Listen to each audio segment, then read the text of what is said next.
প্রশ্নের উত্তর দাও। ভয়ে ভয়ে তাকিয়ে রইল পৌষ। কাপা কাপা সর্দার কথা বলতে গিয়ে ঠোঁট দুটো ভীষণ কাঁপলো। তৌসিফের কপাল কুঁচকে গেল। পৌষের ঠোঁট দুটো সাদা হয়ে গিয়েছে, অথচ মেয়েটার ঠোঁট ঈষৎ গোলাপি বর্ণের। সে দেখেছি সকালে ঘুমন্ত অবস্থায়। তড়িৎ পেকে পৌষের গালে হাত রেখে অনবরত ডাকতে লাগলো ওকে। পৌষ ভাবলো হয়তো সে প্রশ্নের উত্তর চাইছে, তাই কাপা কাপা গলায় জানালো, পরোটা চা। আর বলতে পারলো না মেয়েটা। তৌসিফের কিছু বুঝতে বাকি রইল না।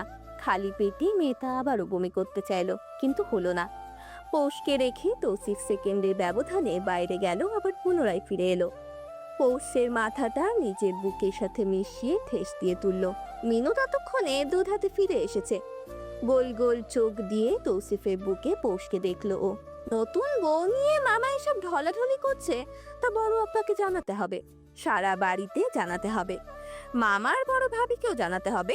সে বারবার বলেছে এখানকার খবর পই পই করে তাকে দিতে। তৌসিফ মিনুকে বেখেয়ালি দেখেই ধমক দিল। সঙ্গে সঙ্গে কেঁপে উঠল মিনু। দুধের গ্লাসটা এগিয়ে দিতেই তৌসিফ তা পৌষের ছোটের সামনে ধরলো। কতটা যত্নে পৌষকে কে কবে খাওয়ালো মনে পড়ে না পৌষের। সে ফিকরে কেঁদে উঠতেই তৌসিফ আর একটু বুকে চেপে নিল ওকে। কারো উষ্ণ চওড়া বুকে ঠাঁই পেয়ে লতার মতো পেঁচিয়ে যেতে চাইল পৌষ। ভুলে গেল মানুষটাকে। গুটিয়ে অভাবেই দুধটুকু খেলো। তৌসিফ হাতের উল্টো পিঠ দিয়ে সযত্নে মুছে দিল পৌষের ঠোঁট। চুলগুলো গুছিয়ে হাতে হাত বুলিয়ে আদর করলো। দরজায় দাঁড়িয়ে তাইফা হাসছেন। তার ভাইয়ের বুঝি এবার একটা সুন্দর সংসার হবে। ছটপট ভেবে নিল পৌষকে বলবে অতি শীঘ্রই বাচ্চা নিতে। খা খা গড়া বাসাটা তাতে হইচই পূর্ণ হবে। মিনুকে এখানে ডেকেই ধমকে উঠলেন তিনি। দৌড়ে ছুটতে পালালো মিনু। তাইফা চিন্তিত হলেন আবারও। এই দুন বোন থেকে তার ভাইকে কিভাবে সরাবে সে?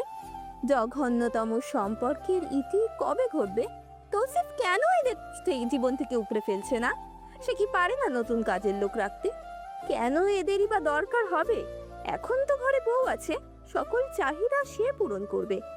তাহলে কেন এই কাজের মেয়েটাকে বিদায় করছে না? না জানি কবে টপকে পড়বে আবার বড়টা। হক বাড়িতে আজ সকাল থেকেই মরা মরা ভাব। হেমন্ত ভোর থেকে বাসায় নেই। ফজরের নামাজ পড়ে মসজিদ থেকে কোথায় যেন গেল। চৈত্র আর জ্যৈষ্ঠ দেখেছে, ওরাও সঙ্গে যেতে চেয়েছিল, কিন্তু হেমন্তের চোখের দিকে তাকিয়ে গলা দিয়ে আর স্বর বের হয়নি তাদের। সোজা বাসায় চলে এসেছে। চৈত্রের ধারণা তালুকদার বাড়ির সামনে গিয়েছে হেমু ভাই। কারণ আছে অবশ্য। ওই পাকা রাস্তা দিয়ে মেইন রোড, তারপর সামনে গেলেই চিকন এক গলি দিয়ে শর্টকাট ভাবে পৌঁছানো যায়। চৈত্রর মন বলছে ও সাপ্পার গাছে গিয়েছে হেমু ভাই। ইনি মিনি দুজনেই গাল ফুলিয়ে বসে আছে। পিহারও মন খারাপ করে বসে আছে। টেবিলে বসেছে সবাই বড় চাচার ভয়তে। সকলকে জহুরির চোখে পর্যবেক্ষণ করলেন বড় চাচা। তার উপর সকলের রাগ, অভিমান আর অভিযোগ তা তিনি বেশ জানেন। তবে এমন না কেউ পরিস্থিতি জানে না, বাচ্চারা বাদে সবাই জানে। হেমন্ত নিজেও তো জানে, তবু কি তার জেদ মানায়? তিনি জানেন রাত ভর তার হেমু ঘুমায়নি। ফজরের নামাজ পড়েই সে পৌষকে দেখতে ছুটে গিয়েছে। কে জানে দেখা কি মিলল কিনা। তার বউও সকাল থেকে গোমরা মুখ করা। আচ্ছা, তার কি বুক জানে না পৌষ কি তার মেয়ে নয়? কলিজার টুকরো একটা পৌষ। রোজ সকালে তাকে এলাইচির গুঁড়ো কে দেয়? পৌষটাই তো ছোট ছোট হাতে মুঠো করে এনে দিত তাকে বছর ধরে। আজ কেউ দিল না, কেউ না। বুক ভার হয়ে এলো তার। হঠাৎই একটা ছোট্ট হাতের মুঠো তার চোখের সামনে এলো। চমকে তাকালেন তিনি। পিহার মুঠো। পিহা মুখটা মলিন করে বলল, বড় পাপা, আপা বলছে রোজ সকালে তোমাকে দিতে। পিহার হাত দুটো বুকে জড়িয়ে ধরলেন তিনি। চোখ মুখ লাল হয়ে গেল। সকলের সামনে কাঁদতেও পারবেন না বলে উঠে চলে গেলেন। দুষ্ট পিহাকে নিজের পাশে বসিয়ে খেতে বলল। হেমন্ত এলো মিনিট দুয়েক পর। এসেই টেবিলে খেতে বসলো। একে একে বাকিরাও এসেছে। চেষ্টা করলো পরিস্থিতি স্বাভাবিক বোঝানো, কিন্তু কতটুকু পারলো তা জানে না কেউ। বাকিরা বুঝলেও ইনি মিনি যেন মানতে চায় না, বুঝতে চায় না।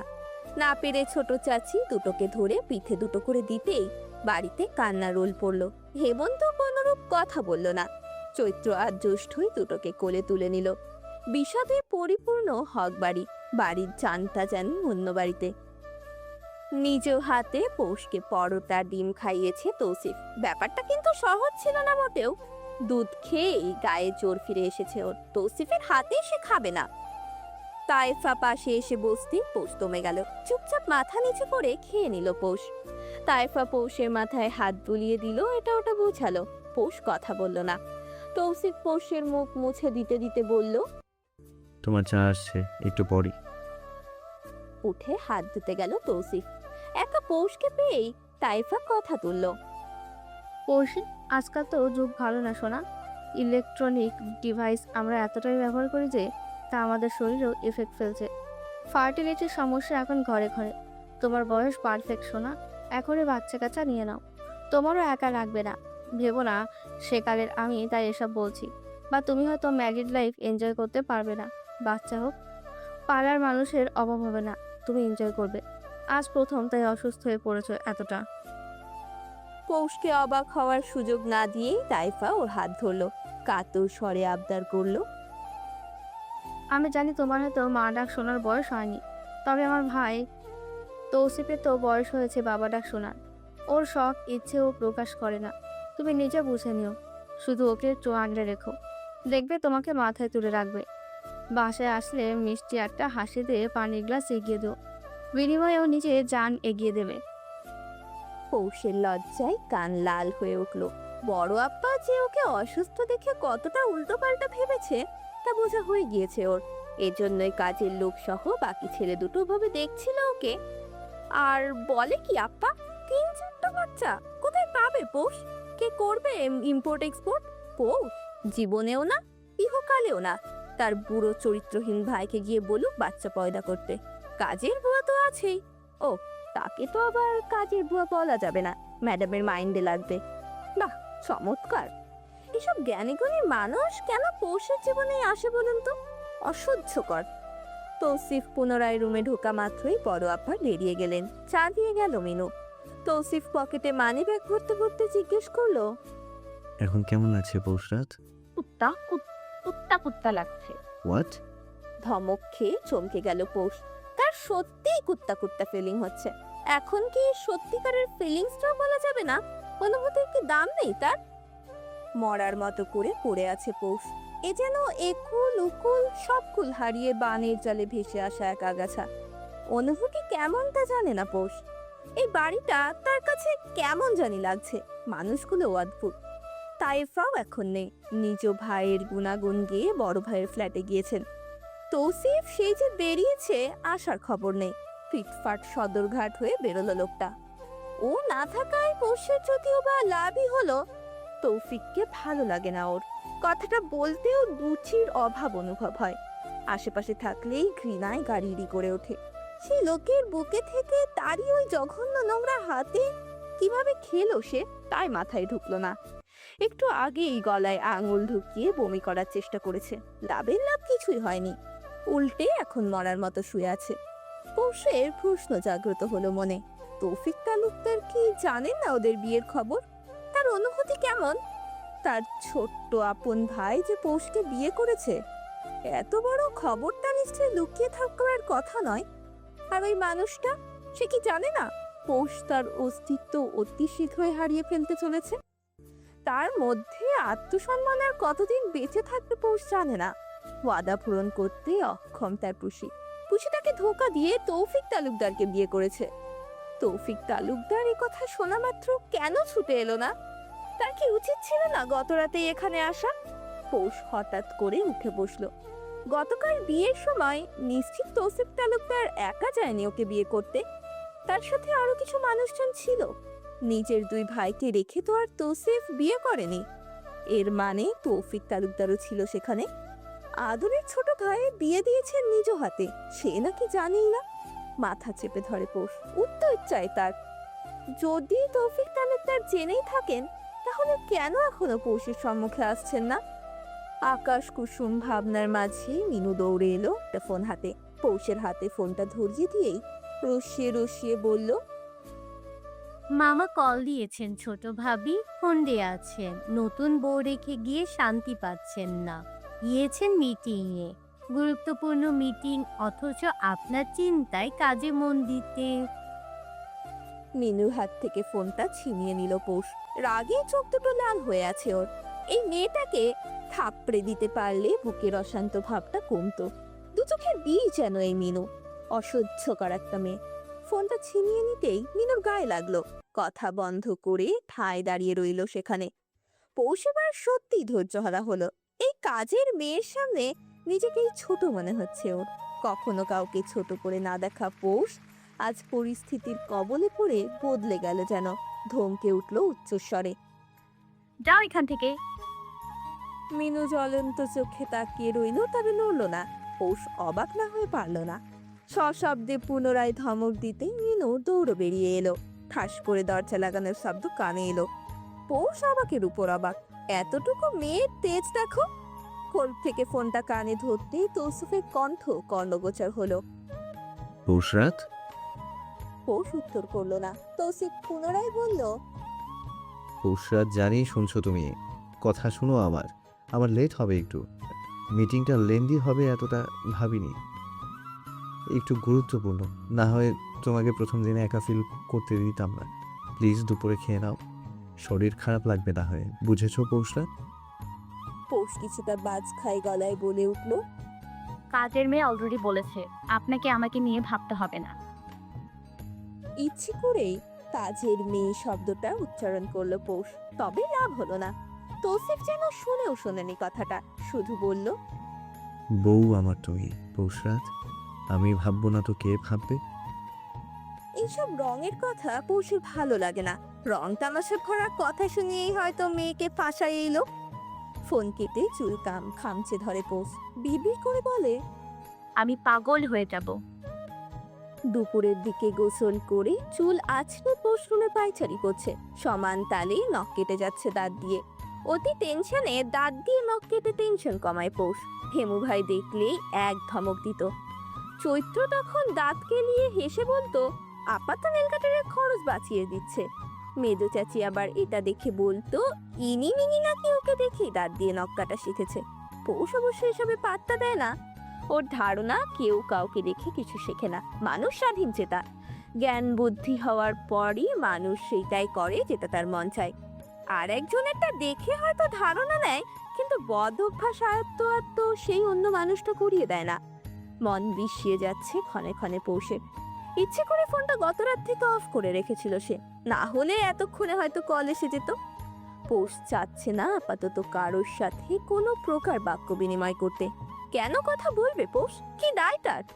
জাহার নামে ঠেলে দিয়ে কল দিয়ে ঢং করে জিজ্ঞেস করবে কেমন আছে সে। পৌষ চায় না ওর রাগ ভাঙুক, কোনো দিনও না ভাঙুক ওর এই রাগ। এই রাগে পৌষের মরণ হোক, তবুও না ভাঙুক। তৌসিফের উপর রাগটা কতটুকু যুক্তিযুক্ত পৌষের মস্তিষ্ক তা বুঝে উঠতে পারছে না। যেখানে আপন মানুষেরা মুখ ফিরিয়ে নিয়েছে, সেখানে তৌসিফ আর কোন ক্ষেতের মূলা? মামা তো এখন বাসায় নাই, গোসল কেন করলেন ছোট ভাবি? বিস্ময়ে চোয়াল ফাঁক হয়ে গেল পৌষের। এতটুকু মেয়ের মুখের কি ভাষা!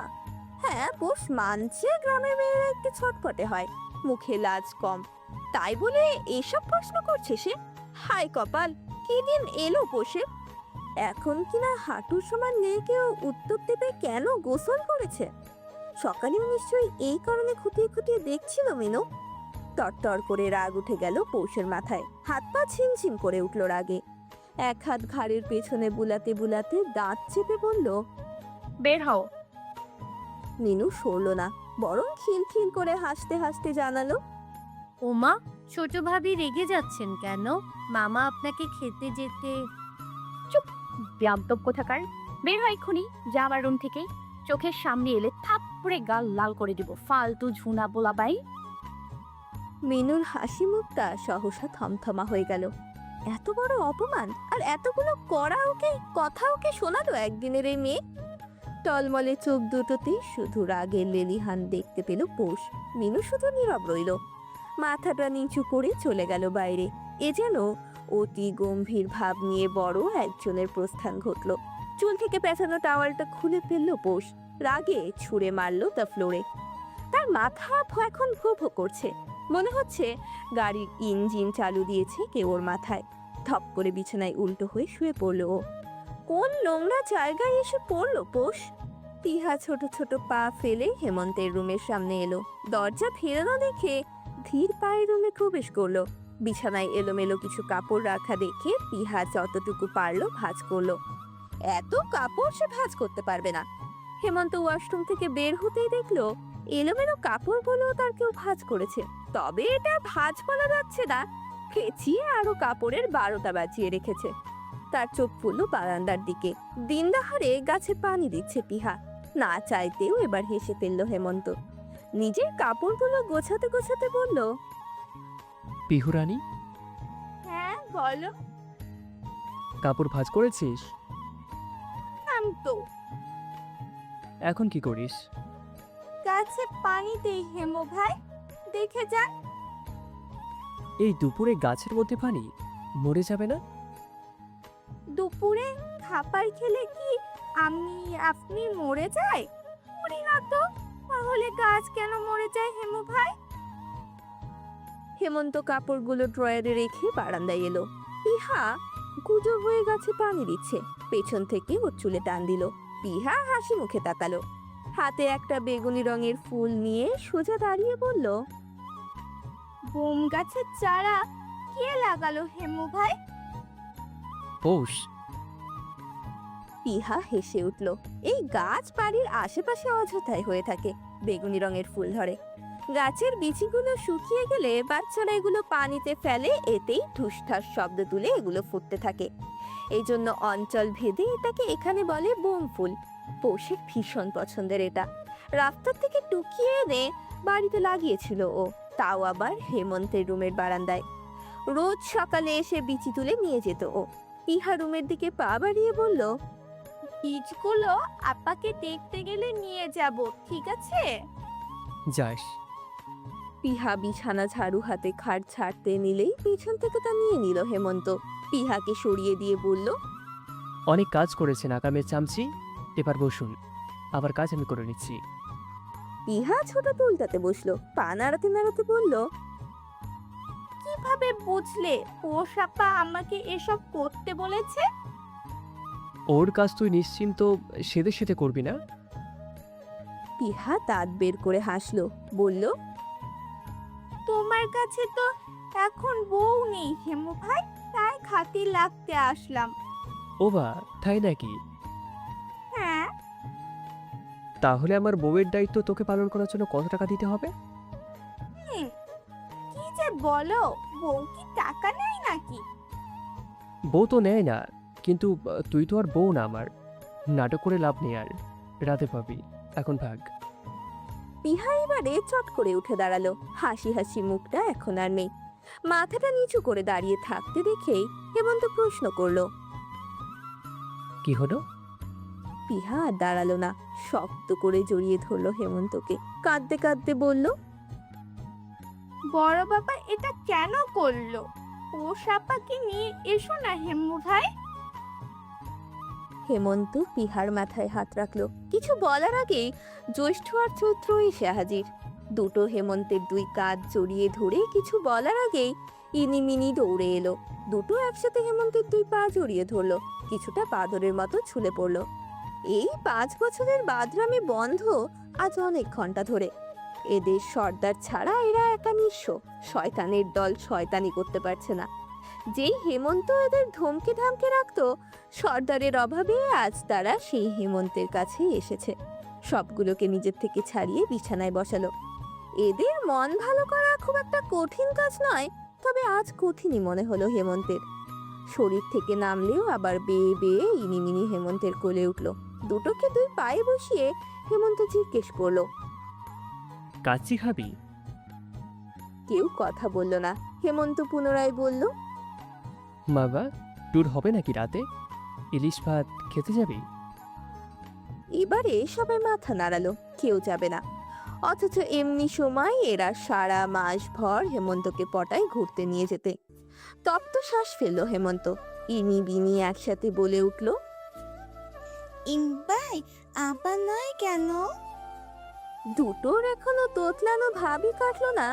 এদেরকে হেমন্ত কি উত্তর দেবে? কেন নেই পোষ?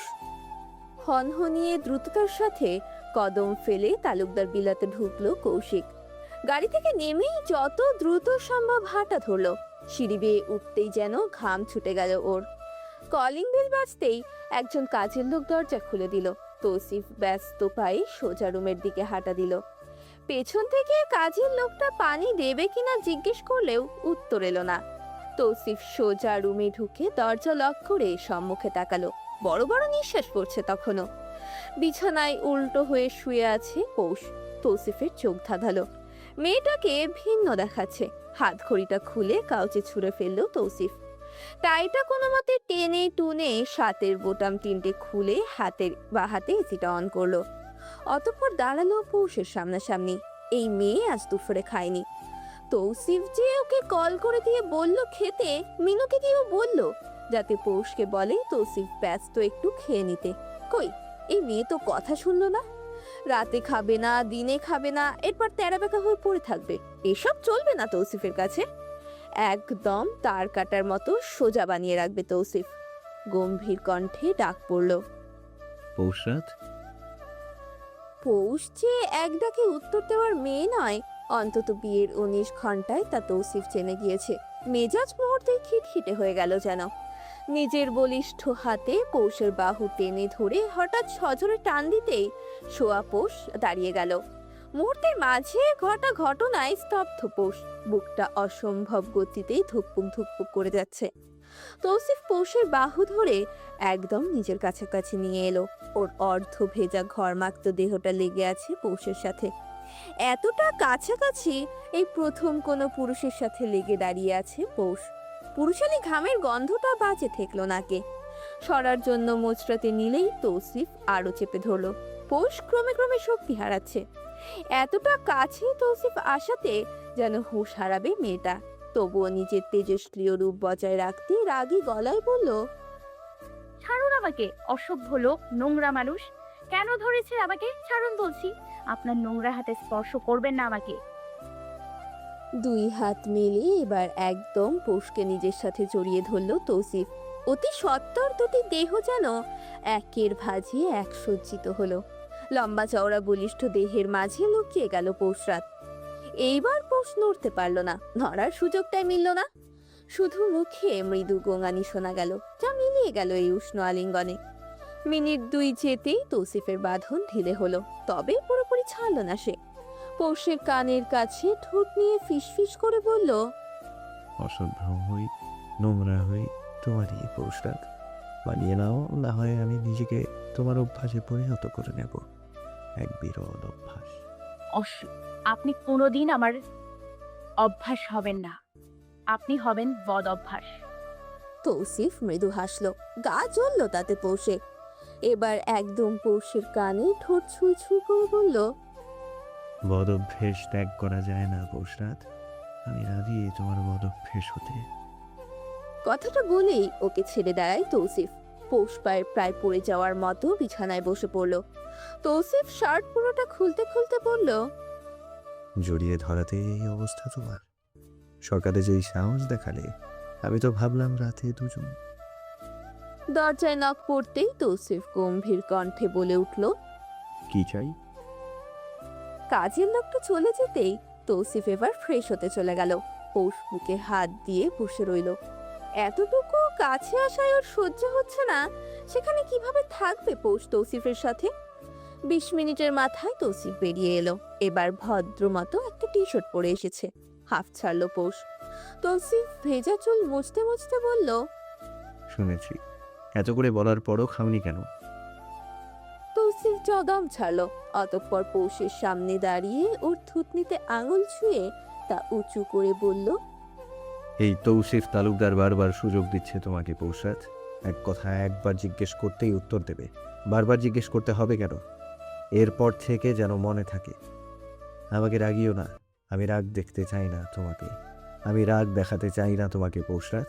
প্রচুর জঘন্য আমার রাগ, তুমি সহ্য করতে পারবে না, একদমই না।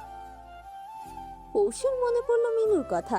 মাথাটা নামিয়ে বলল, ক্ষুধা লাগেনি। মিথ্যা বলে না পৌষরাত, চলো খাবে। বলেই পৌষ হাত ধরে উঠালো।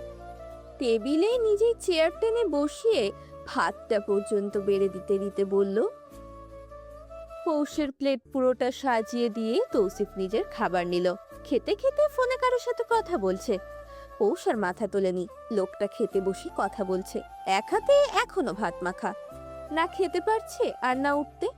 কোনো মতে শুধু মুরগি দিয়ে খেয়েই উঠে গেল পৌষ।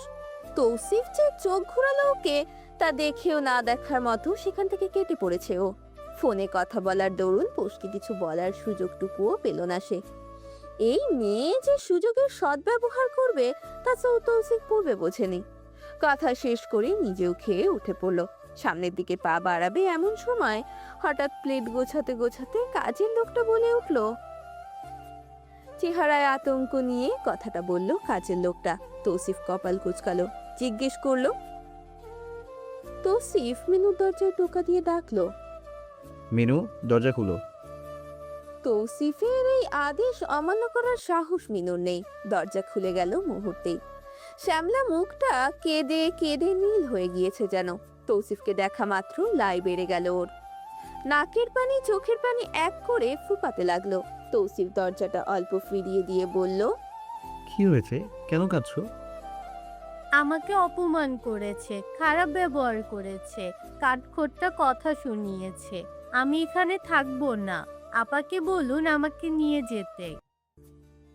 বলেই আবারও অঝোর ধারায় কাঁদতে লাগলো মিনু। তৌসিফ ফোঁস করে দম ছেড়ে বলল। খেদো না মিনু, তোমার আবার চলে আসবে শীঘ্রই। আর পৌষরাত ভালোবে, তোমাকে আদর করবে। হয়তো এখন কিছুটা ডিস্টার্ব, তাই রেগে কথা বলেছে। আমাকে আপনার রুম থেকে তাড়িয়ে দিয়েছে। আচ্ছা, দুপুরে খাওনি তাই না? খেয়ে নাও, যাও, ঠিক হয়ে যাবে সব। আর কথা বাড়ালো না তৌসিফ। যেই না রুম থেকে ভেরানো দরজা খুলে বের হবে, অমনি দেখলো পৌষর দিকে তাকিয়ে আছে। মুহূর্তেই কিঞ্চিত ভরকালো তৌসিফ। পৌষ কখন থেকে এখানে দাঁড়ানো তা বুঝলো না, তবে এটা ঠিকই বুঝলো যে মিনুর রুম থেকে ওর বের হওয়াটা মোটেও সহজ বা সাধারণ চোখে দেখেনি পৌষ। তৌসিফ কিছু বলার চেষ্টা করবে তার আগেই গট গট পায়ে রুমে চলল পৌষ। তৌসিফও রুমে ঢুকলো। পৌষের পেছনে গিয়ে দাঁড়ানো মাত্রই ঝাঝানো গলায় পৌষ বলে উঠল। দূরে থেকে কথা বলুন। তৌসিফ চোখ বুজে শ্বাস নিল। অতি থমথমে গলায় বলল। দেখো পৌষরাত, আগে যা করেছো ভুলে যাও। অনেক কিছু বলেছো, আমি বারবার বলেছি, আমাকে রাগিও না। থাকবো না এখানে আমি। গলা নামিয়ে কথা বলো পৌষরাত। কেন গলা নামিয়ে কথা বলবো? আপনি জেনে শুনে কেন আমাকে বিয়ে করলেন? একজনকে ভালোবাসি জেনেও কেন আমাকে বিয়ে করলেন? কাজের মেয়ের ঘরে দরজা দিয়ে ফিসফিসানি করবেন, আবার রুমে ঢুকে আমাকে বলবেন গলা উঁচু করে কথা না বলতে? জঘন্য পুরুষ! তৌসিফ বরাবরই নিজেকে শান্ত রাখতে জানে। সে জানে তার রাগ কতটা জঘন্য। পৌষের বাহু চেপে ধরে ওকে একদম নিজের কাছে টেনে আনলো তৌসিফ। এক হাতে ঘাটটা আলতে চেপে ধরে বলল। ওই ছেলেকে ভুলে যাও। লজ্জা লাগে না এটা বলতে? লজ্জা তোমার হওয়া উচিত। নিজের স্বামীর সামনে দাঁড়িয়ে প্রেমিকের কথা বলছো। কি চান আপনি? তোমাকে। পৌষ তৌসিফের হাত থেকে নিজেকে ছাড়িয়ে নিল। গায়ে থাকা ওড়নাটা টেনে সরিয়ে দিয়ে বলল। নীল। তৌসিফ বুঝলো পৌষ কথার ডাবল মিনিং বের করেছে। কিছু বলার আগেই পৌষ বলল। যেখানে নিজের পরিবারই আমার মতামতের অপেক্ষা করলো না, সেখানে আপনার মতো পুরুষের থেকে আমার কোনো এক্সপেকটেশনই নেই। যা খুশি করুন। এনিথিং? করার মতো আছে এটা, আর তো কিছু নেই। এটার জন্যই তো বিয়ে করেছেন। কাছাকাছি আসা ছাড়া বিয়ের আর কোনো কারণ হয় না? আপনার জন্য অন্তত না। তুমি নিজেই একদিন ধরা দেবে পৌষরাত। আপনার স্বপ্নে নোংরালো। তৌসিফ ধীর পায়ে এগিয়ে এলো। হাত পা খিচে শক্ত হয়ে দাঁড়িয়ে রইল পৌষ। দুই দাঁতের পাটি একটার সাথে আরেকটা পিষে ধরেছে ও। তৌসিফ এবার একদম কাছে দাঁড়ালো। হাত রাখলো পৌষের দুই গালে। অতি দক্ষ ভঙ্গিতে সে হাত বুলালো পৌষের সারা মুখময়। চোখ থেকে নিয়ে থুতনি পর্যন্ত বিস্তর হাতের ছোঁয়া দিল। পুরুষের খসখসে হাতের এহেনরূপ স্পর্শ যে হয় তা জানা ছিল না পৌষের। তৌসিফের এই দক্ষ হাতের আদুরে স্পর্শগুলো ক্রমে ক্রমেই গ্রাস করে যাচ্ছে পৌষকে। অথচ পৌষকে কাতর করার স্পর্শ তো সে দেয়নি, শুধুমাত্র মুখময় হাতের স্পর্শ, তাতেই মেয়েটা নেতিয়ে যাচ্ছে। পৌষের দাঁতের পাটি দুটো আলগা হয়ে গেল। শক্ত করে দাঁড়িয়ে থাকা শরীরটা মুহূর্তে নেতিয়ে এলো, মুঠো করা হাতটা ছুটে গেল। তৌসিফ সর্বশেষ শুধু পৌষের দিকে মুখটা এগিয়ে নিয়ে আসছে। বদ্ধ চোখদয় সবেই খুলেছিল, পৌষ তার দেহটা তুলছে। তখনই দেখা মিলল, তৌসিফ এগিয়ে আসছে। পৌষ খিচে চোখ বুজে নিল। উষ্ণ আর্দ্র ওষ্ঠদরের এক ছোট্ট স্পর্শ পেল থুতনিতে। ক্ষুদ্র থেকেও ক্ষুদ্র ছিল এই স্পর্শ।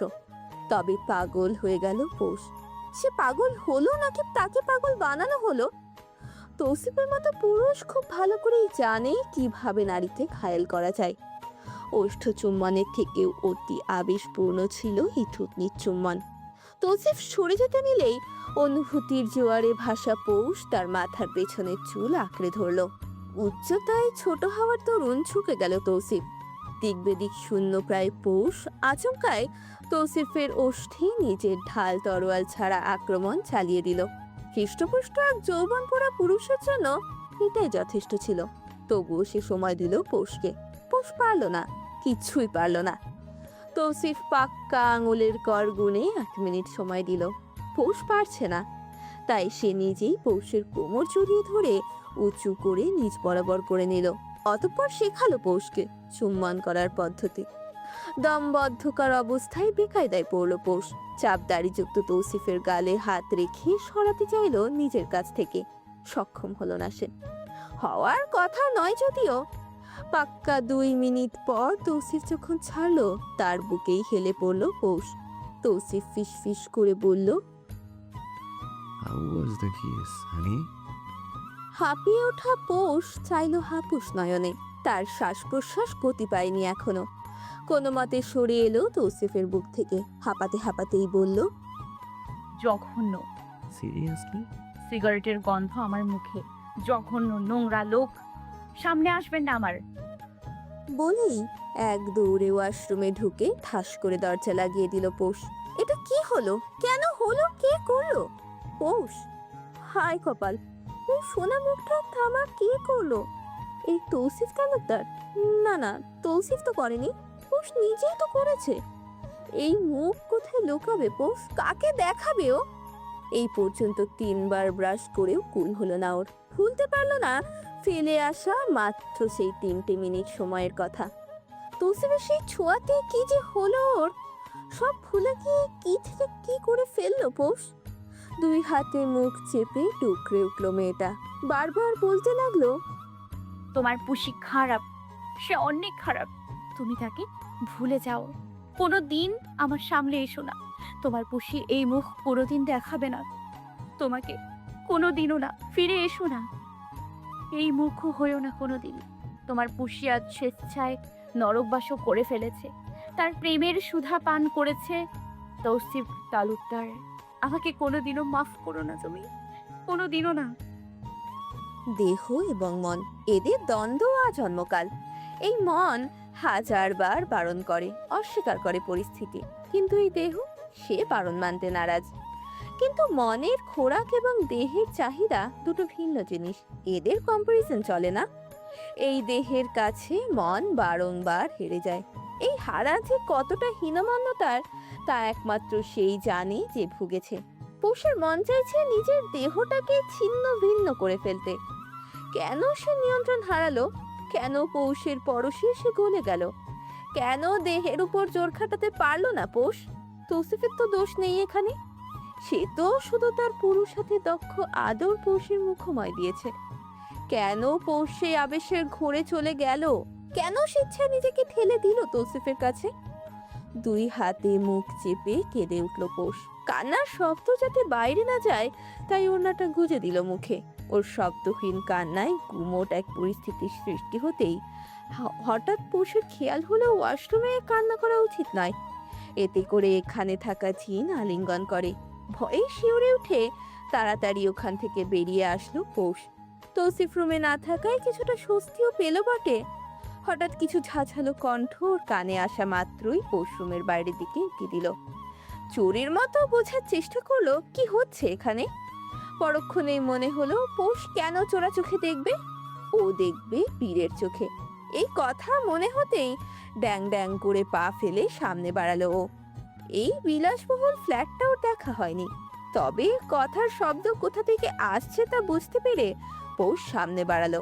অপরিচিত কিছু মুখের মাঝে শুধু তৌসিফ আর তাইফাকেই চিনল ও। পিছু ঘুরে তাকায়, তৌফিক তালুকদারকে চিনল না। তখনই হঠাৎ তৌসিফ দেখলো পৌষ এদিকেই আসছে। ওর দিকে তাকিয়ে তৌসিফের রাগ হলো। গরম চোখ দিয়ে তাকিয়ে রইল কিছুক্ষণ। পৌষ একবার তাকাতেই থমকালো, ভরকালো।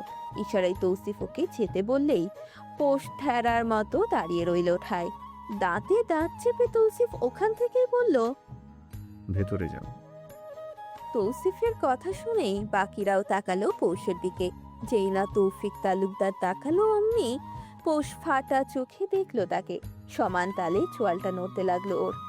কেন জানে কান্নার আগেই মেয়েটার চোয়াল কাঁপে, ঠোঁট দুটো অনবরত কাঁপতে থাকে। ওকে দাঁড়িয়ে থাকতে দেখে তৌসিফ এবার দ্রুত পায়ে পদচারণ করে এগিয়ে আসতে নিলেই পৌষ তাড়াতাড়ি তৌফিক তালুকদারের কাছে ছুটে আসতে চায়, তবে পারে না। তৌসিফ আগেই ওকে ধরে ফেললো। ছোটার আপ্রাণ চেষ্টা করেও লাভ হলো না। অপরদিকে তৌফিক তালুকদার নির্বিকার, সে কথা বলছে না। কেন এগিয়ে আসছে না পৌষ খুঁজে পেল না। তৌসিফের শক্তির সাথে পৌষ পেরে উঠল না। ওকে টেনে রুমে এনে কিছুটা ছুঁড়ে মারে বিছানায়। মুখ উল্টে পড়ল পৌষ। নরম বিছানা হওয়ায় ব্যথা পাওয়ার প্রশ্ন ওঠে না, তবে পৌষ কেঁদে উঠল। তৌফিক দরজা আটকে ওর সামনে এসেই টেনে তুলে গম্ভীর কণ্ঠে বলল, আক্কেল নেই তোমার? এভাবে ওড়না ছাড়া বাইরে কেন এসেছিলে? ভেতরে যেতে বললেও শুনলে না। কতগুলো পুরুষ ছিল ওখানে পৌষরাত? গুনিনি। তৌসিফ অবাক হলো। গোনেনি মানে? পুরুষ গোনেনি? তৌসিফ কি এটা জিজ্ঞেস করেছে? কিছু বলার আগেই পৌষ ওড়না পেঁচিয়ে নিল। উঠে দাঁড়াতেই তৌসিফ ওর হাত টেনে ধরে বলল, কোথায়? বাইরে। কি দরকার? তৌফিক তালুকদারের সাথে কথা আছে আমার। ভ্রুজোড়া মুহূর্তেই কুঁচকে গেল তৌসিফের। বড় ভাইয়ের সাথে পৌষের কি কথাই বা থাকতে পারে? সন্দেহের বশেই জিজ্ঞেস করলো, কি কাজ বড় ভাইয়ের সাথে? আপনাকে বলতে বাধ্য নই আমি। ছাছালো গলায় বলেই নিজ হাত ছাড়ালো পৌষ। তৌসিফকে টেনে ধরে বলল, হাজারবার বাধ্য তুমি পৌষরাত। আর রইল বাকি কথা, এই কাঁটা ঠোঁট নিয়ে কোথায় যাচ্ছ? নিশ্চিত ভাসুরের সামনে লজ্জা পাবে। পৌষ তেতে উঠে বলল, উনি আমার ভাসুর নন, ছাড়ুন আমাকে। উনি তো আমাকে দেখলো, তাহলে কেন কথা বললো না? আমি কি কোনো দোষ করেছিলাম? কেন কথা বললো না? তৌসিফ বুঝে উঠতে পারছে না কি কথাই বা থাকতে পারে। জিজ্ঞেস করেও লাভ হচ্ছে না। ও নিজে থেকেই বলল, বাবু আসবে কাল, সেটাই বলতে এসেছে। কোনো ঝামেলা করো না পৌষরাত, ছেলেটা অনেকদিন পর বাসায় আসছে। বাবু কাল আসবে কথাটা শোনা মাত্রই থম মেরে গেল পৌষ। তৌসিফ ওকে শান্ত হতে দেখে ওর মাথায় হাত রাখলো। ঝট করে হাতটা ওর মাথা থেকে সরিয়ে দেয় পৌষরাত। তীক্ষ্ণ গলায় প্রশ্ন ছড়ে, আপনার লজ্জা লাগবে না কাল? তৌসিফ ভাবলো হয়তো বিয়ের কথা বলছে, তাই সোজাভাবেই বলল, বাবু সব চাইতে বেশি চাইতো যাতে আমি বিয়ে করি, নতুনভাবে সব শুরু করি। তাচ্ছিল্য হাসলো পৌষ। তৌসিফের থেকে মুখ সরিয়ে নিয়ে বলল, বাবু খুব বেশি খুশি হবে। হওয়ার কথা। হ্যাঁ অবশ্যই হবে, 100 বার হবে। তৌসিফ বুঝলো না ওর কথা। ওকে বসতে বলে বাইরে গেল কথা বলতে। তবে মাথায় গেঁথে রইল পৌষের বলা প্রত্যেকটা কথা। হকবাড়ির পরিবেশ পরিবর্তন ঘটলো না আজ। আজ চৈত্রের সাথে বড় সড়ো একটা কাণ্ড ঘটে গেল। বাড়ির শান্ত ছেলেটা আজ বাবার সাথে বেয়াদপি করেছে। বিষয়টা ক্ষুদ্র হলেও আগে থেকেই বাবার উপর ক্ষেপে থাকা চৈত্র আজ হুঁশে উঠেছে। কেন পৌষ আপাকে এমন বাড়িতে বিয়ে দেওয়া হলো? এই প্রশ্নের উত্তর দিতেই ওর বাবা ছেলেকে ধমক দিল। তখনই চৈত্র ঝাঝালো গলায় বলল, হ্যাঁ হ্যাঁ, কেন দিবে না বিয়ে? সম্পত্তি কম পড়েই যাবে না তোমাদের? না হলে কেন বড়লোক বাজে পুরুষের সাথে বিয়ে দিতে হলো? কথাগুলো বলা মাত্রই সজোরে এক টানা চড় পড়লো ওর গালে। হেমন্ত বাসায় না থাকায় ঘটনাটা ঘটেছে। বাবার হাতে চড় খেয়েই চৈত্র থেমে যায়নি, উল্টো রাগে ফুঁসতে ফুঁসতে বলল, পারবে এই শরীরের জোর দেখাতে? এছাড়া তোমরা ভাইরা আর পারোই বা কি? বলেই রুমে চলে গেল ও। ষষ্ঠ ছুটলো পিছু পিছু। ইনি মিনি আর পিহাও বাদ রইল না। সমান তালে ইনিমিনি কেঁদে যাচ্ছে। এই মুহূর্তে ওর বিরক্তই লাগলো। কেন তাদের একসাথে কাঁদতে হবে? জন্ম একসাথে হলেই কি সব একসাথে হতে হবে? চৈত্র রেগে দিল এক ধমক। আমার রুমে কি? যা বের হ, খাপড়ে গাল লাল করে দিব। ভ্যাঁ ভ্যাঁ সারাক্ষণ শুধু। সব সময় আদর আদর কথা বলা চৈত্র ভাই যে এভাবে ধমক দিবে কে জানতো। এবার কাঁদতে কাঁদতে দুটোই চৈত্রের কালে উঠে বসলো। দুই পাশ থেকে গলা জড়িয়ে ধরে হিচকি তুলে বলল। দুটোই একসাথে একই কথা বলল। চৈত্রে কাক পড়ে গেল। দুটোর মাথায় আদর দিতেই গদগদ হয়ে ওরাও চৈত্রের গালে চুমু খেলো। জ্যৈষ্ঠ ওদের সামনে এসে বলল, কি দরকার ছিল এভাবে তর্ক করার? তর্ক করে কি কিছু হলো? চৈত্র ইনিমিনিকে কোলে বসিয়েই বলল, এই প্রতিবাদটা আগে করতে পারলে পৌষ আপা আজ এখানে থাকতো। ইহা মাথা নিচু করে বলল, হিমুকাই শুনলে রেগে যাবে। চৈত্র হতাশ হয়ে গেল। পৌষাপাকে ওরা অনেক ভালোবাসে। হেমন্ত বাসায় ফিরল রাতে। পিহা পই পই করে সবটা জানাতেই হেমন্ত হাসলো। পিহা অবাক হলো হেমবাইকে হাসতে দেখে। ফ্যাল ফ্যাল করে তাকিয়ে থেকে বলল, তুমি হাসছো? তো কাঁদবো? চৈত্র ভাই অনেক রেগেছিল। তুই বুঝবি না, যা ঘুমোতে যা। পরে যাব। তুমি খাবে না? চাচি ডাকলো তো। খাবো। পিহা যেতে বিছানায় পা এলিয়ে দিল হেমন্ত। আজ একটু বেশি ক্লান্ত লাগছে। রাতে আজ কিছুতেই একসাথে ঘুমাবে না কোষ। ও গিয়ে লুকালো পাশের রুমে। না জানি দিনের ঘটনার পর এই লোকটা লাই পেয়ে বাদরের মতো গাছে ওঠে কিনা, বলা তো যায় না। রিস্ক নিতে চায় না পৌষ। দরজাটা লক করে শুয়ে পড়ল পৌষ। রাত গভীর 2টো বাজে। খুট করে লকটা খুলে গেল। তৌসিফ রুমে ঢুকলো। ক্ষুদায় পেট চু চু করছে পৌষে। রাত বাড়ার সাথে সাথেই ক্ষুদাও বাড়ে ওর। সারাদিন না খেলেও চলে, তবে রাতে ওকে খেতেই হবে। যেই না উঠবে অমনি ওকে কোলে তুলে নিল তৌসিফ। আচমকাই এমন হওয়াকে ভূত ভূত বলে চিল্লায় পৌষ। তৌসিফ ধমক দিয়ে উঠে বলল, আরে আমি? নামান আমাকে, অসভ্য লোক, নামান বলছি। কে অসভ্য তা নাই বললাম। তৌসিফ নামালো রুমে নিয়ে। টেবিলে বসিয়ে বলল, খেয়ে ঘুমাও। খাবার দেখে আর না করলো না পৌষ। চুপ করে খেয়ে নিল। ক্ষুধা লাগাতে একটু বেশি খেলো। হাত ধুয়ে উঠে যেতে নিলেই তৌসিফ আটকে ধরলো ওকে। নিজের দিকে ঘুরিয়ে বলল, পৌষরাজ, কথা ছিল, শুনবে? মুখের ওপর এমন কথা আজ পর্যন্ত কেউ বলেনি তৌসিফকে।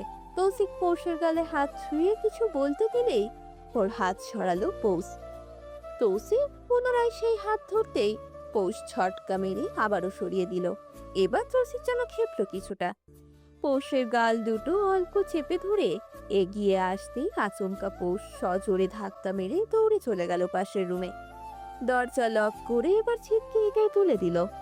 ওর চোখে এখনো ভাসছে আজকে তৌসিফ তালুকদারের সেই নির্লিপ্ত চাহনি। 7 শখিনে তালুকদার ফিরাতে হইচই পড়ল।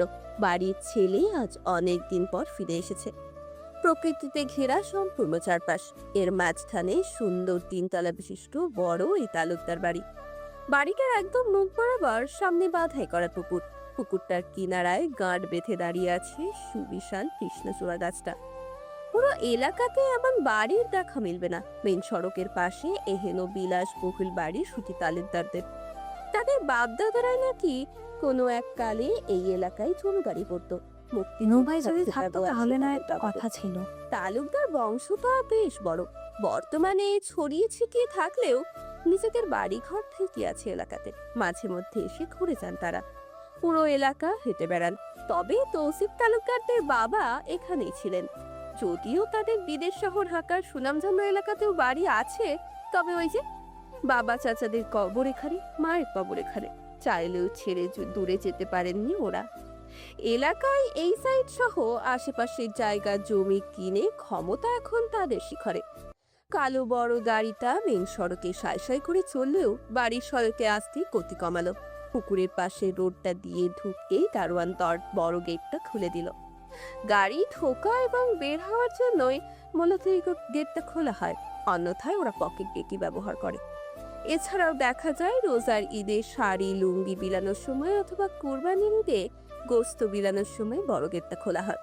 কালো গাড়িটা বাড়ির নিচে ঢুকতেই ডোর খুলে বেরিয়ে এলো আদিত্য তালুকদার। তৌফিক তালুকদার ছেলেকে দেখে প্রশস্ত হাসলেন। আদিত্য বাবাকে দেখেই জড়িয়ে ধরলো। পাশেই দাঁড়িয়ে আছে তৌসিফ। সবেই ঘুম থেকে উঠে আসায় পরনে এখনো পাতলা একটা টি শার্ট আর ছায়া রঙা ট্রাউজার। বাবাকে ছেড়ে চাচাকে জড়িয়ে ধরে ও। তৌসিফ ওর পিঠ চাপড়ে বলল, কেমন আছিস? একদম ঠিক। How was the tour? Best. এবার চাচ্ছু, মেসো চাচ্ছু কোথায়? তৌফিক তালুকদার পাশ থেকে বললেন, মেজো বাসায় নেই, জরুরি কাজে ফিনল্যান্ড গেল গত রাতে। মুখে ছোট্ট করে ওহ বলে তৌফিককে ছেড়ে দাঁড়ালো আদিত্য। হাসি মুখে জিজ্ঞেস করলো, চাচি কোথায় চাচ্ছু? তৌসিফ মৃদু হেসে বলল, ঘুমাচ্ছে। আদিত্য তালুকদার মাঝ থেকে বললেন, আগে নতুন চাচি দেখবো আব্বু। বলেই তৌসিফের সাথে 3 তলায় চলে গেল আদিত্য। তৌফিক তালুকদার থামাননি। সত্যিটা একদিন না একদিন আদিত্য তো জানবেই। ভালোই হবে যদি আগেই জেনে যায়, হয়টা শুধু তৌসিফকে নিয়ে। আপাতত তৌসিফের ওখানে না গিয়ে ফোনটা হাতে তুলে কাউকে কল দিতে দিতে নিচের ফ্ল্যাটে ঢুকলেন তিনি। পরপর 2 বার দরজায় নক করার পরও যখন পৌষ দরজা খুলল না, তখন ব্যাপারটা সম্মানে লাগলো তৌসিফের। ভাতিজার সামনে সে বউয়ের রুমে দরজা নক করছে। আদিত্য কি ভাবছে কি জানে? 22 বছরের আদিত্য নিশ্চয়ই বিষয়টা স্বাভাবিকভাবে দেখছে না। নতুন বউ তার বরের রুম ছেড়ে পাশের রুমে দরজা আটকে ঘুমাচ্ছে। এবার কিছুটা জোরে নক করাতেই ঢুলতে ঢুলতে দরজা খুলে দিল পৌষ। খুলেই ঢুলে ঢুলে পায়ে আবার গেল বিছানায়। তৌসিফ অবাক না হয়ে পারল না। এই মেয়ে কতটা আরামেই না ঘুমাচ্ছে, একদম খোড়া বেঁচে ঘুম যাকে বলে। এগিয়ে সে ডাকলো তৌসিফ। পৌষরাত? পৌষ স্বভাবশীলা উত্তর দিল না। তৌসিফের রাগ লাগলো। পৌষের হাত ধরে টেনে তুলে বলল, গো ফাস্ট পৌষরাত, ফ্রেশ হয়ে এসো। বাবু তোমাকে দেখেই রেস্ট নিতে যাবে। এত দূর জার্নি করে তোমাকে দেখতে সোজা এখানে এসেছে। মুখে সজাতীয় শব্দ করে চোখ ডলতে ডলতে বাইরে যেতে নেয় পৌষ। তৌসিফ তাড়াতাড়ি ওর সামনে দাঁড়িয়ে বলল, কি আশ্চর্য, কোথায় যাচ্ছ তুমি? মুখে অন্তত পানি দিয়ে যাও। কেন? মুখ দেখতে এসছে, দেখবে এরপর ফুটে যাবে। এত কাহিনী কেন করতে হবে? দীর্ঘশ্বাস ফেলে বিছানায় পড়া ওড়নাটা ওর মাথায় দিয়ে বলল। চলো। গট গট পায়ে বেরিয়ে এলো পৌষ। সোফাতে বসে আপুল চিবোতে চিবোতে ফোন স্ক্রল করছিল আদিত্য। কেউ বা কাউকে দেখেনি এখনো। হঠাৎ চির পরিচিত এক নারী কণ্ঠ কানে আসতেই মুখের আপেলটুকু আর চিবাতে পারল না আদিত্য। পৌষ আদিত্যর দিকে না তাকিয়েই পেছন থেকে বলল, আসসালামু আলাইকুম। তাড়াতাড়ি ঘুরে দাঁড়ায় আদিত্য। দুজনেই দুজনকে দেখে অবাকের চরম মুহূর্তে পৌঁছে গেল। ফাঁকা ঢোক গেল আদিত্য। পৌষের বাকি ঘুমটুকু হাওয়ায় মিলিয়ে গেল। যদিও জানতো ওই মুহূর্তে আসবে, কিন্তু ঘুমে থাকায় এতক্ষণ কিছুই মাথায় ছিল না। নিজেকে যথেষ্ট শক্ত করতে চাইল পৌষ। নিজের ভালোবাসার মানুষটাকে এতদিন পর চোখের সামনে পেয়ে মুখ দিয়ে অথচ কোনো কথা বের হচ্ছে না। কারণ দুজনেই থম মেরে গেল একদম। আদিত্য এক প্রকার ছুটে এসে পৌষের সামনে দাঁড়িয়ে অস্থির গলায় জিজ্ঞেস করলো, পুষি, এই পুষি, তুমি এখানে এখানে কি করছো? কোনো কাজে এসেছো? কিন্তু এখানে তোমার কি কাজ? এই তুমি বেডরুম থেকে বের হলে কেন? কথা বলো পুষি, প্লিজ সে সামথিং। পৌষের চোয়াল কাঁপে। অ্যাডামস আপেলটা নড়গড়ে হয়।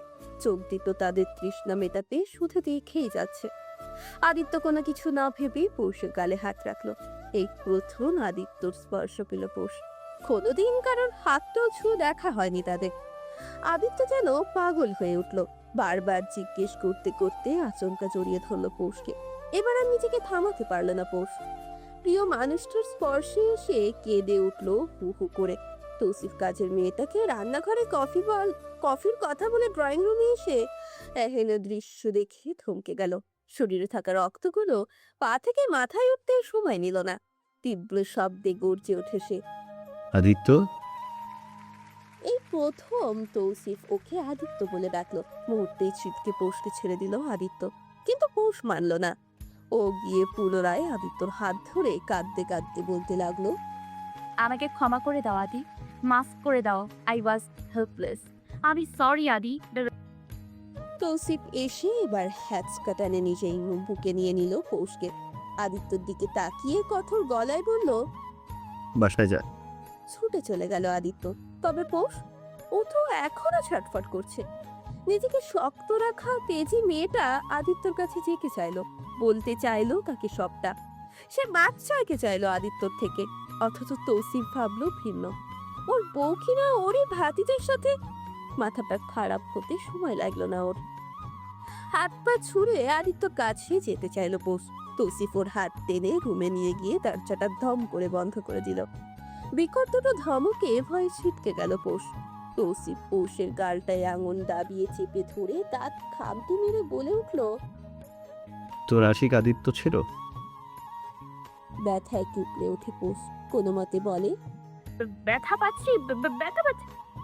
এই চুপ, বল তোর ওই লাফাঙ্গা প্রেমিক আদিত্য, বল। বিকট ধমক দিয়ে জিজ্ঞেস করে গালের চাপটা দীর্ঘ করে তৌসিফ। ওর মাথায় খুন চেপেছে এই মুহূর্তে। পৌষ কান্না করতে করতে মাথা নেড়ে সায় ছাড়াতেই তৌসিফ হঠাৎ ওর গলায় চেপে ধরে বলে, মুখে বল। গলায় চেপে ধরায় কিছু বলতে পারলো না পৌষ। তৌসিফ চাপটা আরেকটু জোরে দিয়ে দেয়ালে ঘেঁষিয়ে বলল, বল। হুম, গলায় চাপ দেওয়া হাতটা ছেড়ে দিল তৌসিফ। দুই হাতে গলা ধরে ফ্লোরে বসে কাঁচতে লাগলো পৌষ। দানবীয় লাগছে তার তৌসিফকে। এই লোকটা এতটা ক্ষেপে গেল কেন? সে কি সত্যি জানতো না যে আদিত্য পৌষকে ভালোবাসে? রাগে হিতাহিত জ্ঞান মুহূর্তেই হারিয়ে ফেলে আদিত্য। আজও ভিন্ন হলো না। তাকে ধোঁকা দেওয়ার সাহস কে করলো? এতটা জঘন্য অনুভূতি থেকে পালাতে চাইলো ও। আপন ভাতিজার প্রেমিকাকে কিনা ও বউ করে দিয়ে এসেছে। রাগে কাঁপছে ওর। সাইড টেবিল থেকে সিগারেট নিয়ে জ্বালিয়ে তা ঠোঁটের ভাঁজে গুজলো। খড় পায়ে ওর দিকে তাকিয়ে আছে পৌষ। একটু দূরে পানি রাখা। এই মুহূর্তে পানির দরকার। কাশতে কাশতে গলায় ব্যথা করছে। কোনো মতে উঠে যেই না পানির গ্লাসটা তুলবে, অমনি হঠাৎ তৌসিফের থাবার শিকার হলো। জ্বলন্ত সিগারেটটা পেছন থেকে ওর পেটে চেপে ধরতেই আতকে উঠেই চিৎকার করে পৌষ। তৌসিফ থামলো না। জ্বলন্ত সিগারেটটা এবার ঠিক পৌষের বুকে চেপে ধরলো। ছুটতে চাইলো পৌষ, পালাতে চাইলো, তবে পারলো না। ওর এক একটা আত্মচিৎকারে কাজের লোকগুলো কেঁপে কেঁপে উঠলো। তৌসিফের রাগ সম্পর্কে তারা অবগত, কিন্তু এই ছোট্ট মেয়েটা তো অবগত নয়। অতীত। আদিত্য আর পৌষ দুজনকেই একই শিক্ষক পড়াতো। যদিও আদিত্য ওর থেকে 2-3 বছরের বড়, তবে ইংরেজিটা পড়ানোর সুবাদে গ্রামার পাঠটা মাঝে মধ্যে মিলে যেত। পৌষের একটা বই স্যার একবার দিতে বলেছিল আদিত্যকে। ফোন করে হেমন্তকে বলে যাতে পৌষকে বলে গ্রামার বইটা আদিত্যদের বাসায় পৌঁছে দিতে। আদিত্যের পরীক্ষা। হেমন্ত তখন কাজে যাচ্ছিল বিদায় নিজে দিতে যেতে পারেনি। চৈত্র বা জ্যৈষ্ঠ বাসায় নেই। অবশেষে পৌষকেই পাশের বাড়ির চাচাতো বোনকে নিয়ে যেতে হয় তালুকদার বাড়িতে। এই প্রথম এই বাড়িটা এই এলাকার সবাই চেনে। এই পথ ধরে কলেজ যেত পৌষ। সেদিনই প্রথম এই বাড়িতে পা রাখেও। দারোয়ান জানায় 2 তলায় থাকেন আদিত্যরা। পৌষ ভদ্রভাবে বইটা আদিত্যকে দিতেই আদিত্যর মা জোর করে টেনে ওকে ভাষার ভেতরে বসায়। অস্বস্তিতে হাঁসফাঁস করা পৌষকে দেখেই আদিত্য হেসে বলে, পুষি, অ্যারেন্ট ইউর ফিল কমফোর্ট? না আসলে ভাইয়া, আমার নাম পৌষরাত। কিন্তু তোমাদের ছোটোখাটো মুখটা দেখতে একদম বিড়াল বিড়াল লাগে। আদরের বাচ্চা একটা, তাই তোমাকে পুষি ডাকলাম। পৌষের বুকটা এমনিতেই ধুকপুক করছিল। আদিত্যর এত কথা বলাতেই তা বেড়েছিল কয়েক গুণ। এরপর কতদিন গেল কিভাবে যেন ফেসবুকেও একদিন কথা বলা শুরু হলো। বাহানাটা ছিল আজব। কোনো এক অ্যাপে পৌষকে দিয়ে ইনস্টল করে কোড চাইছিল আদিত্য। এসব কিছু করে ইনকাম করে। পৌষ ওই দিন অনেক চেষ্টা করেও কোড দিতে পারেনি। কেন যেন হলোই না কিছু। হেমন্ত তখন নতুন ওকে ফোন কিনে দিয়েছিল। এত শত বুঝতো না। ধীরে ধীরে কথা বাড়লো। কলেজের বাইরে আদিত্য দাঁড়িয়ে থাকতো মাঝে মধ্যে। কেউ যাতে না চিনি তাই মুখে মাস্ক পরে সানগ্লাস চোখে দিয়ে রাখতো। সাহস জুগিয়ে একদিন আদিত্য কথা বলতে এগিয়ে এসেছিল পৌষের কাছে। সেদিন ছিল পৌষের কলেজের শেষ দিন। সামনেই তার ফাইনাল পরীক্ষা। বিদায় অনুষ্ঠানে শাড়ি পরে আসাতে ওকে দেখে লোভ সামাল দিতে পারেনি আদিত্য, তাই তো ছুটে এসে কথা বলতে চায়। ভাগ্যের নির্মল পরিহাসে বড় চাচা সেই দিনই নিতে যায় পৌষকে। এসে দেখে নাক মুখ ঢেকে রাখা এক ছেলে একটা গোলাপ দিচ্ছে পৌষকে। ব্যাস, কাণ্ড সেই দিনই ঘটে গেল। বাসায় এসেই তুলকালাম লেগে যায়। পৌষকে কিছুতেই পড়াবেন না তিনি। তবে পৌষের চড়া গলা আর হেমন্তের জন্য পরীক্ষাটা দিয়েছিল। ভার্সিটিতেও ভর্তি হয়েছিল এই বছর এক চোখা যুদ্ধ করে। ভাগ্যক্রমে এক ইউনিভার্সিটির ভিন্ন ডিপার্টমেন্টে আদিত্য আর পৌষ। তার 19তম জন্মদিনের রাতে আদিত্য হঠাৎই কল করে ওকে। সে জানায় ম্যারিন ট্যুরে যাচ্ছে সে, হয়তো মাস 3-4 লাগবে। এসেই বাসায় জানাবে পৌষের কথা। যদিও ওর বাবা জানে, তবে এখনো কিছু বলেননি তিনি। পৌষের মনে মনে পছন্দ ছিলই বটে, তাই তো সে সেদিন ওয়াদা করে শক্ত মনের মেয়েটা। সে অপেক্ষা করবে। বর্তমান আদিত্যদের ফ্ল্যাট থেকেই চিল্লাচিল্লির শব্দ আসছে। তৌসিফ ওদিকে যেতে গিয়েও আর গেল না, মাথা ঠান্ডা করা প্রয়োজন। নিজেকে সামলে ওয়াশরুমে ঢুকে শাওয়ার অন করে, সময় নিয়ে ভাবে কিছু জিনিস। মাথা ঠান্ডা করে বের হতেই দেখে তখনও পৌষ ভয়ে লুকিয়ে বসে আছে। মায়া হয়েও হলো না তৌসিফের। কিভাবে আদিত্যর বুকে গেল? চোখ বুজে নিজেকে শান্ত করে পৌষের কাছে গিয়ে ওকে টেনে তোলে। শান্ত অথচ গম্ভীর কণ্ঠে বলে, ফ্রেশ হয়ে এসো। এই প্রথম তৌসিফের এক কথায় পৌষ ওয়াশরুমে গেল। তৌসিফ বাঁকা হাসলো, ডোজ কাজে দিয়েছে। যদিও রাগটা ছিল ওর বড় ভাই আর পৌষের চাচার উপরেই বেশি, তবে তা উঠিয়েছে পৌষের ওপর। প্লেটে করে খাবার নিয়ে এসে দেখলো পৌষ হাত পা গুটিয়ে বিছানায় বসে আছে। তৌসিফ ওর সামনে খাবার রেখে বলল, খেয়ে নাও। মাথা নিচু করেই মুখে খাবার দেয় পৌষ, কিন্তু কিনতে পারে না। গলা ব্যথায় ওর চোখ দিয়ে পানি বেরিয়ে এলো। কোনো মতে বলল, গিলতে পারছি না। খেতে বলেছি, খাবে। বলেই চলে যায় তৌসিফ। মুখে খাবার নিয়ে কেঁদেই ফেলে পৌষ। তৌসিফ হাতে করে একটা স্যুপের বাটি নিয়ে ফেরত আসে, পৌষের সামনে দিয়ে বলে, ধীরে ধীরে খাও। কোনো মতে অর্ধেকটা খাবার খায় পৌষ। তৌসিফ হঠাৎ ওর পেটে হাত রাখে, চমকায় পৌষ, তবে লাভ হয় না। কিছু বলার আগেই মুখ দিয়ে বেরিয়ে আসে উফ শব্দ। পেটে বরফ ধরেছে তৌসিফ, দাঁত চেপে বিছানার চাদরটা খামচে ধরে ও। তৌসিফ তাকালো ওর মুখ পানে, চোখ মুখ খিচে আছে মেয়েটা। আস্তে ধীরে যখনই ওর বুকের দিকে উঠতে চাইলো, তখনই অসহায় চোখে তাকিয়ে নিচু স্বরে পৌষ বলে,